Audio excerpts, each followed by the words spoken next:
Jusqu'à mes 25 ans environ, je vivais dans une ville balnéaire. Mon quartier spécifique était à environ 20 minutes à pied de la plage. Je dirais qu'environ 80% de ma personnalité était liée à la plage. Je surfe depuis plus longtemps que je ne suis capable de parler, et ce serait une anomalie pour moi de secouer une paire de chaussures sans qu'une certaine quantité de sable ne tombe. Mes deux meilleurs amis, appelons-les Arman et Chuck, étaient extravertis et charismatiques. Nous avions tous 18 ans et étions très obsédés par les filles. C'était un samedi soir de la fin mai, quelques semaines seulement avant la fin des cours. L'ancienneté s'était installée depuis longtemps et, à ce stade, mes amis et moi repoussions régulièrement les limites de ce que nous pouvions faire sans avoir d'ennui. Nous avions déjà été acceptés à l'université, donc nous ne nous soucions plus vraiment du lycée. Arman et moi avions prévu de rencontrer deux filles de notre lycée avec qui nous nous entendions très bien. Le plan était de les récupérer le soir et de profiter d'une nuit fraîche et venteuse sur la plage. Nous avions des couvertures et quelques bouteilles de vin, la combinaison parfaite pour observer les étoiles. Je ne tolère pas l'alcool au volant, mais je n'étais qu'un enfant stupide. Je suis arrivé chez Sofia juste après 9 heures. Elle et Fran ont en quelque sorte marché et dansé jusqu'à la voiture. Il était clair qu'elles avaient bu un petit quelque chose à l'avance. Arman et moi avons échangé des sourires excités. Ça allait être une soirée amusante. J'ai emprunté une route panoramique jusqu'à une plage isolée à environ 30 minutes de route. Pendant tout ce temps, nous passions tous les quatre un bon moment dans la voiture, plaisantant et parlant d'amis communs. À un moment donné, Fran et moi avions une profonde conversation philosophique sur la nature du temps et de la mort. Nous apprécions tous beaucoup la compagnie de chacun. La plage spécifique que j'avais choisie avait un chemin de terre où l'on pouvait monter en voiture. De là, il y avait un chemin de sable plus étroit que nous emprunterions. Le chemin était en fait assez raide, mais je l'avais choisi parce que nous risquions moins de rencontrer quelqu'un d'autre. De plus, cette plage était plus éloignée de la promenade principale. Le ciel serait donc plus clair pour observer les étoiles. J'ai pensé à tout. J'ai garé ma voiture le plus loin possible sur le chemin de terre et nous sommes descendus tous les quatre. Arman et moi avons porté les couvertures et le vin. Je vais passer rapidement aux choses ennuyeuses. Après quelques heures et une bouteille vide, Arman et Fran ont marché sur la plage, tandis que Sofia et moi allions dans la direction opposée. Après nous être séparés à une distance décente et dans l'obscurité, j'ai jeté ma couverture et nous nous sommes endormis ivres dessus. Avant que quoi que ce soit n'arrive, Sofia s'est tendue. Au début, je pensais que c'était quelque chose que j'avais fait, mais ensuite elle a murmuré « Entends-tu ça ?» J'ai concentré mon attention et tendu mes oreilles, essayant d'entendre autre chose que le doux fracas des vagues de l'océan. J'ai supposé qu'elle était juste ivre, mais à ma grande surprise, j'ai entendu quelque chose. Cela ressemblait presque à un vrombissement, comme le bruit que ferait un petit moteur. Le son semblait se déplacer, et je n'arrivais pas à déterminer d'où il venait. Puis, il s'est évanoui dans le néant. « Ce n'est rien », lui ai-je assuré, impatient de reprendre ce que nous faisions, et c'est ce que nous avons fait. Peu de temps après, j'ai récupéré ma chemise dans le sable et je l'ai secouée avant de la jeter par-dessus ma tête. À ce moment-là, Sofia, qui était toujours allongée sur la couverture, a crié. Je me suis retourné pour la regarder et j'ai vu qu'elle montrait quelque chose. J'ai levé les yeux, mais je n'ai rien pu voir à part la noirceur du ciel. Je me suis assis à côté d'elle pour avoir un meilleur angle et j'ai été horrifié. De son point de vue, la lune était parfaitement alignée, avec ce qui semblait être un drone flottant directement au-dessus de sa tête. Il plana encore un peu avant de s'envoler dans le ciel sombre et de disparaître hors de vue. Tout cela avait du sens. Ce bruit que nous avions entendu auparavant était à 100% celui du drone. Je me suis mis en colère contre moi-même de ne pas m'en être rendu compte à ce moment-là. Ensuite, je me suis senti malade à l'idée d'être observé pendant tout ce temps. J'ai jeté un coup d'œil à Sofia et j'ai pu dire qu'elle avait exactement le même sentiment. Elle a mis sa tête dans ses mains et s'est mise à pleurer. Je l'ai consolée du mieux que j'ai pu avant de lui proposer de retourner à la voiture. Quand nous sommes arrivés, Arman et Fran étaient déjà là. J'ai rapidement expliqué la situation. Ils étaient tous les deux abasourdis et je pouvais sentir la joie dans l'air aspiré. J'ai commencé à conduire en silence vers la maison de Sofia, essayant finalement de détendre l'ambiance avec une conversation. Cela n'a pas fonctionné. Les filles ont convenu qu'elles ne se sentaient pas encore en sécurité en rentrant chez elles. C'était un samedi soir, donc cela ne me dérangeait pas de rester dehors tard. J'ai demandé si nous pouvions passer du temps dans l'une ou l'autre de leurs maisons, mais ils ont tous deux secoué la tête, disant que leurs parents ne le permettraient pas. Ma maison était hors de prix pour la même raison, tout comme celle d'Arman. J'ai décidé de demander à Arman d'appeler Chuck, ce qu'il a fait. La maison de Chuck était immense et ses parents étaient super cool. C'était l'endroit parfait. Pour notre plus grand plaisir, Chuck était libre. Je me suis garé dans l'allée de Chuck et j'ai garé la voiture. Arman et les deux filles commencèrent à se diriger vers la porte d'entrée de Chuck. Je leur ai dit que je rattraperais mon retard dans 1 seconde. J'avais besoin d'un moment pour réfléchir. J'étais plus secoué que je ne le laissais paraître. Alors j'ai appuyé mon front contre le volant et j'ai fermé les yeux pour tenter de me calmer. Ces quelques secondes avec les yeux fermés m'ont vraiment aidé. Instinctivement, j'ai sorti mon téléphone que je n'avais même pas touché depuis l'incident. L'écran s'est allumé et j'ai regardé la seule notification à l'écran. J'ai dû cligner des yeux plusieurs fois pour m'assurer que je ne l'imaginais pas. Mon corps tout entier s'est figé alors que je regardais avec horreur la seule notification. AirTag a trouvé un mouvement avec vous. Chaque émotion que je venais d'expulser est revenue en force. Nous étions littéralement suivis. Je suis sorti de ma paralysie et j'ai sauté hors de la voiture, examinant chaque centimètre carré du véhicule. Rien sur le pare-choc avant, rien dans le grill, rien au dos. J'ai commencé à devenir désespéré, vérifiant les sièges et retournant les tapis de sol. Toujours rien. À présent, la sueur coulait dans mon cou et je pouvais sentir les poils de mes bras et de mes jambes se dresser. Je me suis mis à 4 pattes et j'ai commencé à examiner le dessous de ma voiture. Lorsque j'ai atteint le pneu du côté conducteur, j'ai bien senti autour de la roue et elle était là. Il était littéralement collé sous le puits. Impossible à trouver si vous ne saviez pas ce que vous cherchiez. J'ai tenu l'étiquette dans ma main pendant quelques secondes avant de la jeter au sol et de la briser en morceaux. Celui qui nous avait observés sur la plage avec ce drone savait où nous étions. Je ne me sentais pas en sécurité seul dans l'allée de Chuck. J'ai ramassé l'un des morceaux d'AirTag cassé et j'ai couru vers la porte d'entrée de Chuck. J'ai raconté à tout le monde ce que j'avais découvert, leur montrant les morceaux brisés comme preuve. Ils étaient encore plus horrifiés que moi, surtout les filles. Chuck était particulièrement énervé parce que nous avions potentiellement été retracés jusqu'à sa maison. Une fois la panique apaisée, nous avons passé le reste de la nuit dans le sous-sol de Chuck et avons fini par dormir chez nous. Quelques semaines se sont écoulées et rien ne s'est passé. Honnêtement, mes amis et moi étions heureux d'oublier tout cela.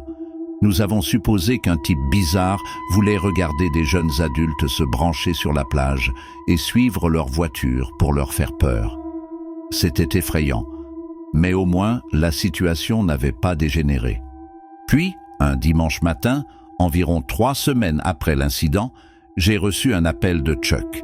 Il a crié au téléphone, me disant de rentrer immédiatement chez lui.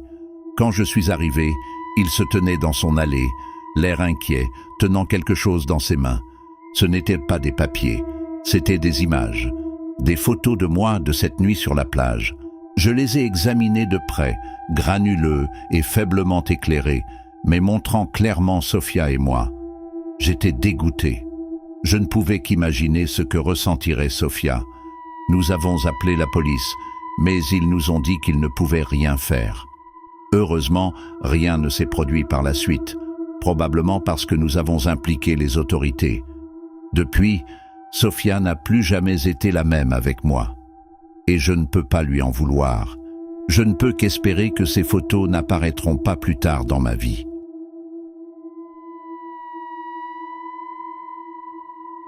Mon meilleur ami Ricardo et moi avions 19 ans.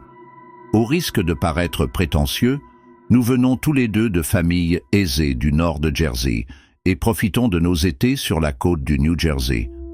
Ma maison est à Belmar, New Jersey, et la sienne est à La Valette. C'était une nuit d'été aléatoire pendant la semaine, et Ricardo nous conduisait tous les deux depuis ma maison à Belmar jusqu'à La Valette, soit à environ 1 heure de route. Pour être tout à fait honnête, j'ai préféré traîner chez Ricardo, non seulement parce que c'était un peu plus sympa, mais aussi parce que l'ambiance générale de La Valette est plus orientée vers les enfants de notre âge. Si nous ne parcourions pas la région pour faire la fête, nous pourrions prendre un verre sur l'une des nombreuses plages privées sur lesquelles nous n'étions techniquement pas censés être. Je pourrais continuer encore et encore sur les choses à faire sur la côte, mais par souci de brièveté, je ferai de mon mieux pour aller droit au but. Alors que nous roulions, nous avons convenu d'opter pour une nuit plus calme, pas de fête, de lien ou quoi que ce soit de ce que nous pourrions normalement faire.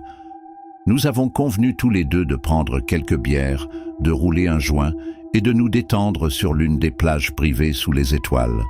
Honnêtement, ça sonnait bien. Nous avions tous les deux eu une vie assez dure avec certains de nos autres amis, et une pause dans la fête était bien nécessaire. Pour tous ceux qui ne connaissent pas l'aménagement de La Valette, il y a un côté plage et un côté baie. La plupart des plages présentent une dune très haute et un dénivelé abrupt à l'approche de l'océan. Si vous vous teniez au bord de l'océan et regardiez en arrière, vous verriez une colline de sable assez importante. Après avoir bu quelques verres chez Ricardo, nous avons récupéré quelques vélos dans son garage et nous sommes dirigés vers la plage de notre choix. Pour une raison quelconque, Ricardo a insisté pour voyager plus loin que je ne l'avais jamais été, ce que je n'ai pas bien compris, puisque toutes les plages étaient fondamentalement les mêmes. Cependant, une balade à vélo plus longue ne me dérangeait pas vraiment, alors j'y suis allé. Finalement, Ricardo a opté pour une plage d'apparence désolée au bout de la route, sans voiture garée dessus. Toutes les maisons de la rue étaient éteintes. En fait, je préférais ça. C'était à l'époque où l'herbe était illégale dans le New Jersey, et nous n'avions pas trop envie de nous faire prendre. De plus, nous avons pris quelques verres avec nous, malgré le fait que nous n'avions que 19 ans. Nous avons caché nos vélos sous des arbustes, puis nous sommes dirigés vers la plage. Nous avons tous les deux allumé notre jet et fumé sous les étoiles, le seul bruit étant les vagues lumineuses de l'océan et le vent qui les accompagnait.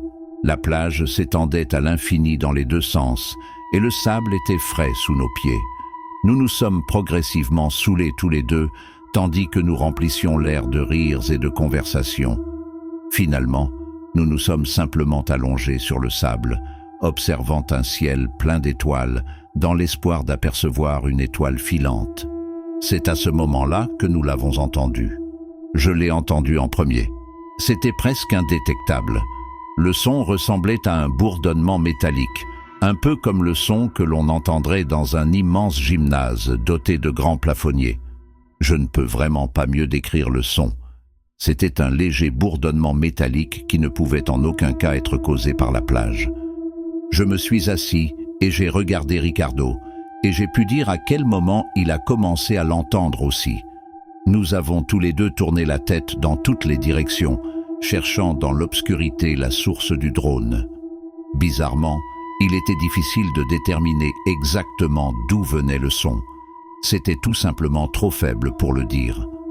Nous commencions à paniquer, mais nous étions trop terrifiés pour bouger. Nous avons supposé que tout ce qui faisait ce bruit disparaîtrait et que nous n'aurions pas à nous en soucier. Il n'y avait littéralement aucun moyen de nous voir depuis notre emplacement sur cette plage. Il faisait beaucoup trop sombre et le bruit de l'océan couvrait définitivement tous les sons que nous faisions. Je sais que cela n'a pas vraiment l'air effrayant, mais je mentirais si je disais que mon cœur ne battait pas à tout rompre dans ma poitrine.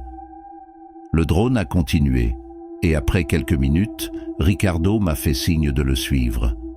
J'ai hoché la tête en signe d'accord. Partir était définitivement la meilleure option. Tout comme une scène de film, à la seconde exacte où nous nous sommes levés, le bourdonnement est passé de 1 à 5. Il m'a fallu chaque once de maîtrise de soi pour résister à l'envie de crier de peur. Ce n'était pas un changement progressif. Le son a littéralement augmenté en une fraction de seconde, et il venait définitivement de notre droite. J'ai senti les poils de mon cou se dresser et une vague de peur m'a submergé, tendant mon corps de la tête aux pieds. Nous avons regardé dans l'obscurité et n'avons toujours rien vu, mais maintenant le drone sonnait si près de nous que nous avons instinctivement commencé à courir vers la dune de sable. Je ne savais même pas ce que nous fuyions.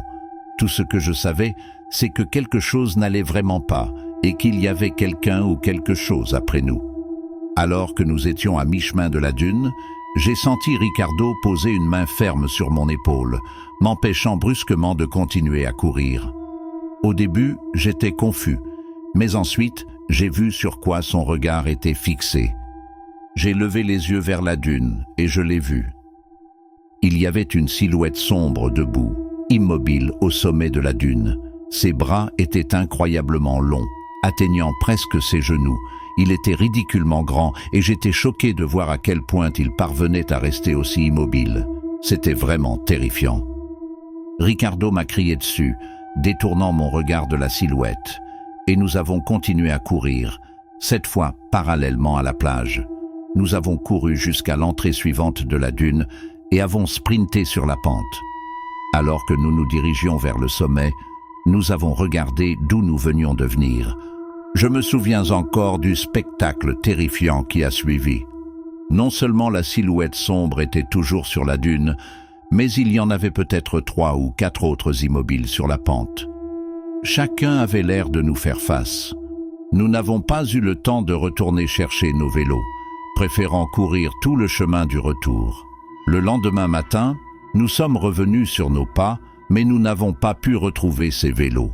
Peut-être qu'ils avaient été volés, ou peut-être que celui qui nous traquait la veille au soir y était pour quelque chose. Quoi qu'il en soit, je n'ai jamais rien vécu de plus effrayant sur une plage, et j'ai encore du mal à expliquer la plupart de ces événements. Le plus étrange pour moi, c'est que je n'ai jamais pu déterminer ce qu'était le drone bourdonnant, et à ce jour, je n'ai rien entendu, même de loin, de près.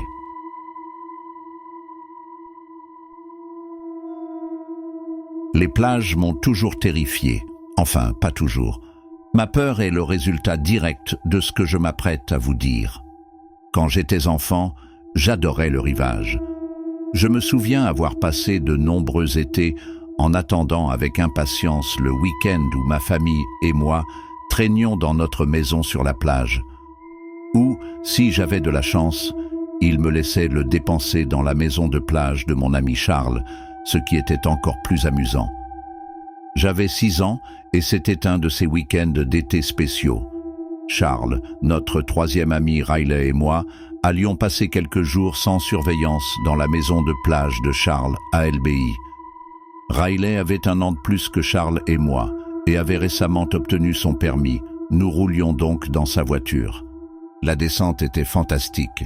Riley était un conducteur assez peu coordonné à l'époque, donc la majeure partie du trajet a été consacrée à se moquer de lui, à faire des embardées et à maudire la route. C'était génial. Nous sommes arrivés à LBI à temps et avons immédiatement déplacé toutes nos affaires de la voiture vers les chambres dans lesquelles nous logerions. La disposition de la maison est importante pour l'histoire, je vais donc la mentionner brièvement. Il y a une porte d'entrée, une porte de garage qui relie l'arrière à la cour avant, une porte coulissante arrière et une terrasse arrière à l'étage qui relie les chambres à l'étage. Il y a aussi un escalier en colimaçon qui vous permet d'aller directement du pont arrière au sol, afin que vous puissiez entrer et sortir de la maison par l'étage. La maison est située le long d'une lagune, ce qui signifie que l'arrière de la maison fait face à un étroit canal d'eau avec des maisons du côté opposé.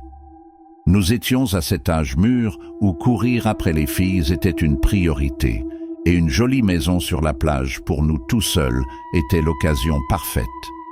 Nous avons passé quelques heures à déterminer quelle fille se trouvait sur la côte à ce moment-là, et nous leur avons parlé sur Snapchat. Finalement, nous avons trouvé un groupe de 3 jolies filles qui ont dit qu'elles seraient prêtes à venir se détendre chez Charles. J'avais plus qu'assez d'herbe pour tenir le week-end et nous avions récupéré quelques bouteilles d'alcool de nos parents avant de partir. C'était parfait. Les choses allaient très bien. Les 3 filles, Rosie, Alexa et Sophie, étaient amusantes et affectueuses et nous savions toutes les 3 où la soirée se terminerait probablement. À un moment donné, nous avons décidé tous les 6 de fumer dans la piscine de Charles. C'était petit, mais c'était parfait pour 6 enfants ivres. Je me souviens très bien de la scène, la douce brise de baie soufflant dans mes cheveux, la vapeur de l'eau chauffée qui monte lentement avec les bouffées de fumée des joints. À notre âge, c'était le bonheur. Mais soudain, Charles a baissé la musique au maximum et a regardé par-dessus mon épaule dans l'obscurité du lagon. Confus, je me suis retourné. En regardant dans l'obscurité, je distinguais à peu près les maisons de l'autre côté du lagon, mais je ne savais pas vraiment ce que Charles regardait. Une des filles a demandé à Charles pourquoi il avait baissé la musique, et il a murmuré qu'il avait vu quelqu'un debout sur le quai en face de la maison. Je pensais qu'il se moquait de nous, alors j'ai commencé à rire. « Peu importe, mon frère. Les gens vivent littéralement ici, ai-je dit. » Charles secoua la tête. « Je connais personnellement cette famille. Mes parents ont dit qu'ils étaient en Floride pour la semaine. En toute honnêteté, je pensais toujours que ce n'était pas grave ou qu'ils ne faisaient que déconner, alors j'ai continué à rire. Mais les filles étaient un peu paniquées et ont dit qu'elles voulaient rentrer à l'intérieur. Je n'allais pas discuter, alors nous avons commencé tous les 6 à sortir de la piscine. Alors que nous étions en train de nous sécher dans la cour, Riley sursauta et jura en regardant vers le lagon. Le reste d'entre nous s'est retourné et, même si la lumière était faible, je pouvais clairement voir ce qui ressemblait à un mouvement venant du quai d'en face. Nous nous sommes figés tous les 6, essayant d'avoir un meilleur aperçu de ce que nous regardions. À ce moment-là, une voiture qui passait sur la route en face de nous a éclairé légèrement la scène et la vue était horrifiante. Il y avait 4 grandes silhouettes debout au bord du quai, face à nous. Il était impossible de dire ce qu'ils portaient ni à quoi ils ressemblaient, mais il ne faisait aucun doute qu'ils faisaient face à notre direction. « Entrez ! Maintenant !» dit Charles d'une voix tremblante, nous faisant signe vers la porte coulissante. Alors que nous nous précipitions à l'intérieur, j'ai entendu un son distinct qui reste le bruit le plus terrifiant que j'ai jamais entendu. 4 éclaboussures consécutives ont retenti derrière nous. Ces types traversaient le lagon à la nage. À ce moment-là, nous étions en pleine panique. Les filles ont crié pendant que Riley claquait la porte coulissante et la verrouillait. Charles a rapidement couru vers l'avant pour verrouiller également cette porte. Et nous avons couru tous les 6 vers la pièce qui n'était pas visible de l'extérieur. Nous avons attendu en silence, horrifiés par ce que nous pourrions entendre ensuite. Quelques minutes passèrent, toujours rien. Sorti de nulle part, Riley jura, nous révélant qu'il avait oublié de verrouiller la porte coulissante du pont. Charles commença à paniquer, sachant que cette maison était sur le point d'être cambriolée. À ce moment-là, nous avons entendu des pas doux et silencieux au-dessus de nous. Et ce fut la goutte d'eau qui a fait déborder le vase. Aucun de nous n'avait d'arme sous la main et nous étions tous ivres, donc courir était vraiment notre seule option. Nous avons sprinté tous les 6 vers la porte d'entrée et nous sommes précipités vers la voiture, que Riley a démarrée en un éclair.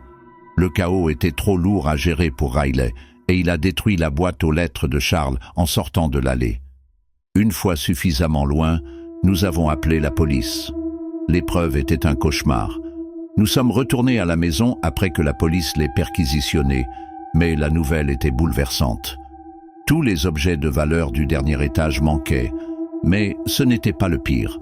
La famille de Charles possédait un bateau Boston Whaler de taille moyenne qui a également été volé, probablement comme véhicule de fuite. Le père de Charles avait tendance à garder un jeu de clés de rechange dans une petite trappe sous le volant, ce qui, selon la police, était la raison pour laquelle les coupables s'étaient enfuis si rapidement. Comment ont-ils su où la clé était cachée est une question que je me demande encore. La police n'a jamais pu arrêter les auteurs et ne le fera probablement jamais. Charles, Riley et moi pensons que celui qui a cambriolé la maison était peut-être quelqu'un qui connaissait la famille de Charles. Il savait où se trouvait la clé et savait que la maison était censée être vacante ce week-end également. Cela fait longtemps que cet événement effrayant n'a pas eu lieu, mais je n'ai pas laissé passer un jour sans verrouiller toutes les portes et fenêtres de ma maison. Rendez-vous service.